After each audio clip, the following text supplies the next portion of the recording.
Welcome back to the channel. Make sure you hit that sub button as we are going for it. 200 subs, we are 18 away.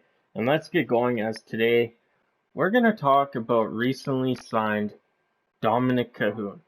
And, I did the Ford's expectations and I believe if he plays in the top 6, yeah, he will get around 50 points. It's not going to be dead on 50, It could be 45, 55, somewhere in that area. Now, let's start off. 1 year, 975,000. And the Edmonton Oilers got a steal of a deal with this guy, signing him to that. Former countryman with Leon Draisaitl.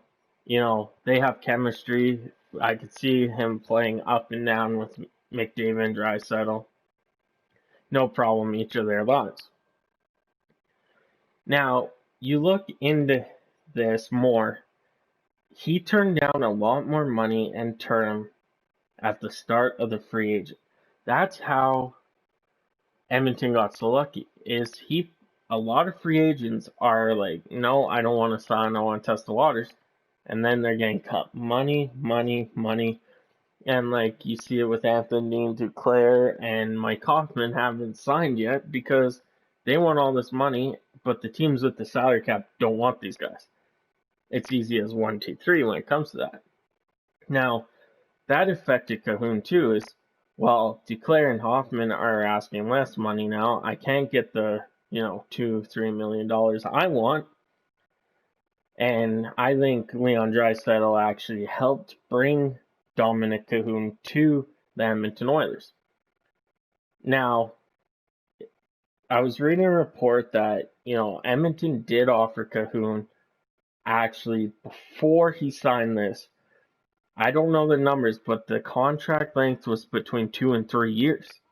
So now he went from a 2 to 3 year contract to a 1 year contract, which makes me believe that, once the season starts, if he gets on a roll instantly, scoring at a 0.5 points per game pace or higher, which is reasonable to come in Edmonton where you're not familiar with, and start scoring at 0.5 or higher, that there is a contract extension. I believe the extension will be 2 to 3 years at, say $2-3 million.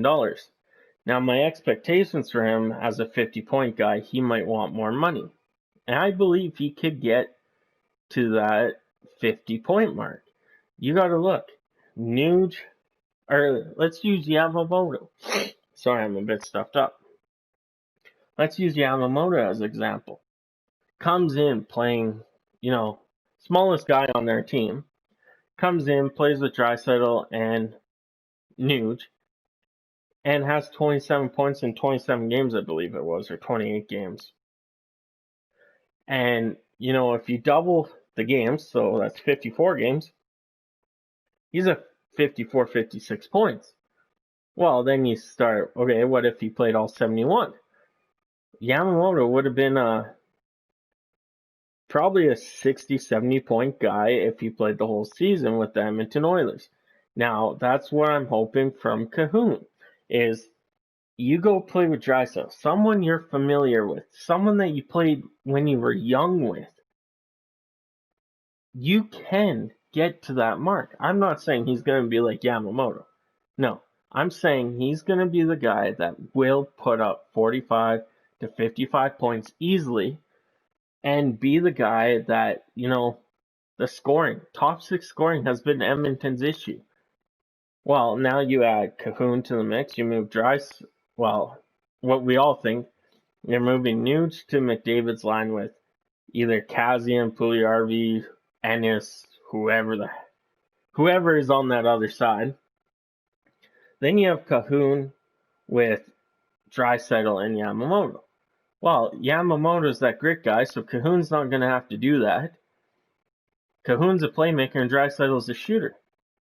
That makes it all better. Yes, Yamamoto and Kahun are a bit smaller guys than, say, a Kazian or a Kara or a Chiasson, but they get the puck as effectively as the big guys do, and I could see my expectations of Kahun being a 45-plus point guy through the roof.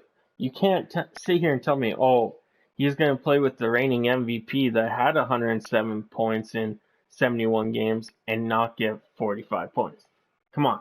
If Draisaitl is putting up 80 points on 5-on-5, Kahun's probably going to be half of that. So right there, that's 40 points.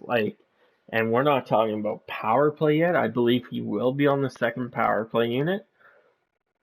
Penalty kill, don't see him. So second power play unit, second power play, probably, I would see him probably 3-on-3, maybe on the third unit there, because, Draisaitl, McDavid, Nuge, and probably Yamo, and then Kahun and, Kyle Turris.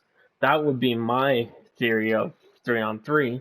So there, you got him in 3 lines, this cheap guy, and if you look at the contract to point ratio, 975,000 for a 45-point guy, I'd take that. You're not getting that from any other 975-point guy or contract-wise guy.